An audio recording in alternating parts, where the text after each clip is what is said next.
I am wondering how Nietzsche's moral anti-realism maybe culminates isn't the right word, but at least contributes to his skepticism about free will and moral responsibility. Okay, so I actually don't think I think it's compatible with the things he wants to say about free will. I'm not sure it contributes to it in any way.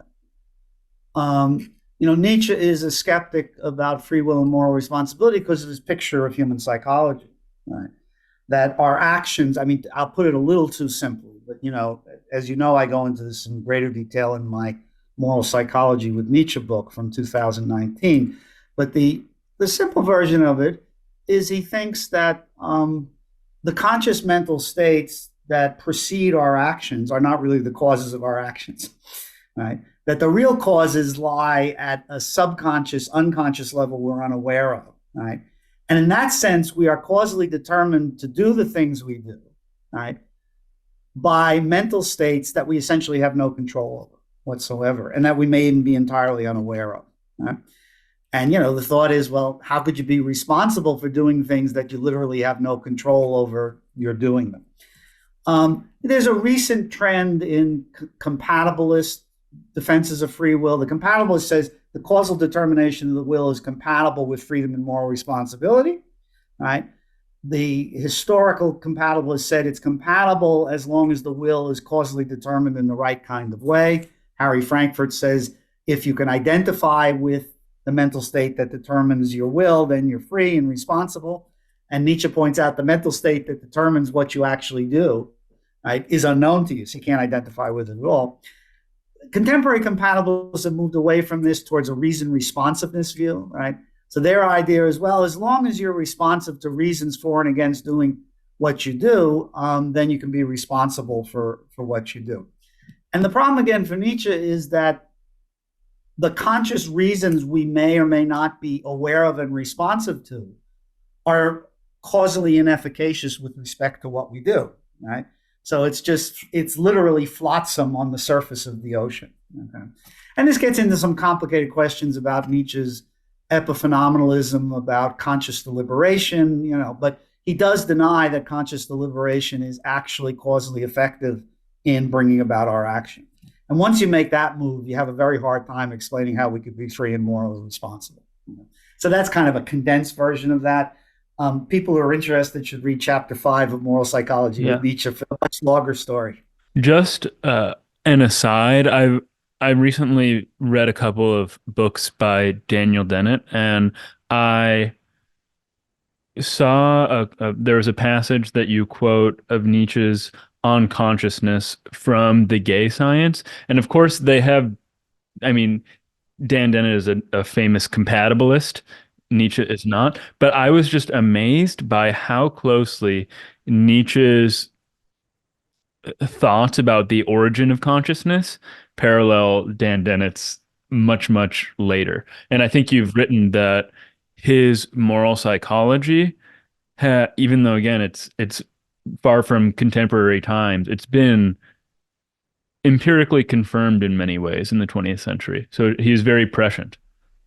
Yes, I do think I think part of his genius was he was a very good speculative psychologist, right? That he had he had some contemporaneous empirical information, but he could go well beyond it and make pretty prescient judgments about the role of affect in an emotion and moral judgment, about the relative unimportance of consciousness, about the extent to which our mental life is mostly, in fact, unconscious. And there's various other things I think that win a fair bit of support from work done over the last 50 or 60 years.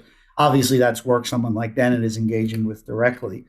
And so it's not surprising. And I agree with you. There are many places in Dennett that have certain echoes of Nietzsche, except of course Dennett is a compatibilist about free will because Dennett is still in the grips of Judeo-Christian morality, whereas Nietzsche is not. Right? That's the big difference between Nietzsche and Hume too. Is that Hume may have been an atheist, but he had a kind of optimistic, cheery view about human beings and human nature, right? So that even if there is no rational foundation for morality, fortunately, creatures like us have a sympathetic disposition, and out of that disposition, we can generate, you know, justice and morality and social life and so on. Um, Nietzsche has got a less optimistic, maybe a more Freudian take. That's anachronistic because Freud got it from Nietzsche on what human beings are like. Right. So sure, they have, you know, a limited amount of sympathetic disposition. They also have a very powerful impulse towards cruelty. And this is something that was very, very vivid to Nietzsche from his study of antiquity. Right. And not just antiquity. Right? I mean, Freud himself, Freud started with the view that there was only one drive, the pleasure drive. And you could explain all of human development just with that one drive and its fixation on different parts of the body, the mouth, the anus, the genitals at different stages of development. And then along comes World War I, and World War I did not look like a great exercise in pleasure. And then Freud says, well, no, there's another fundamental drive. He calls it the death drive, but he says the death drive gets externalized, so it's really a drive towards aggression. Nietzsche, frankly, has a simpler version of this. There's no talk about a death drive. It's just a drive towards cruelty. And I think Nietzsche's correct that the history of humanity gives overwhelming evidence of the enormous appeal of cruelty. And it gets, you know, sublimated and more restricted as time goes on. But it's, you know, it still pops up, and not just when Donald Trump's on the campaign trail.